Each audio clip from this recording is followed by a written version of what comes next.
Binasura ng korte ang isa sa mga kasong isinampa laban kay Mark Anthony Fernandez. Pinagpaliban naman ang pagbasa ng sakdal sa dalawa pang kaso. Saksi si June Veneracion. Love you, Mark! Love you, Mark! Love you, Mark! Sa dami ng fans, bantay sarado si Mark Anthony Fernandez nang ilabas ng kulungan at dalhin sa Hall of Justice ng Angeles, Pampanga.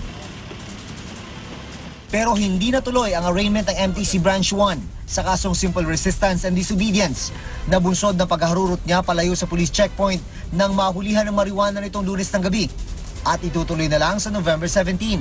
Humiling kasi ng reinvestigation ang kampo ng aktor kaugnay sa hinaharap na drug-related charges. Dahil din dyan kaya pinagpaliban din ang arraignment ng RTC Branch 60 sa kasong paglabag sa Comprehensive Dangerous Drugs Act na itutuloy na lang sa October 24. We filed our motion. Ano po yung motion na? Motion for preliminary investigation. The other one is for the purpose of filing motion for reconsideration with the MTC. We actually filed for the immediate transfer of the accused. Naghain din ng mosyon sa dalawang korte ang kampo ni Fernandez para sa Pampanga Provincial Jail sa San Fernando na lang siya ikulong. Imbis na sa Angeles City Jail na puno na raw. Na-dismiss naman ang kasong possession of drug paraphernalia laban kay Mark dahil wala raw sa inventory ng pulis ang grinder na sinasabing nasa loob ng kanyang sasakyan. Habang hinihintay kung saan itatakda ng commitment order ang kanyang kulungan, ibinalik muna si Fernandez sa Station 6 kung saan umiiyak siyang kinausap ng inang si Alma Moreno.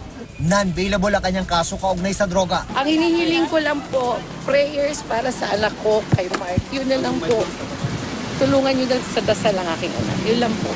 Hindi nagpaunlak ng on-cam interview si Fernandez. Pero sabi niya sa amin, naluha rin siya sa isang punto. Pagpapakatatag daw ang payo ng kanyang ina na sinabihan niya ng planong mag-Amerika para magbagong buhay kung malampasan ang kaso.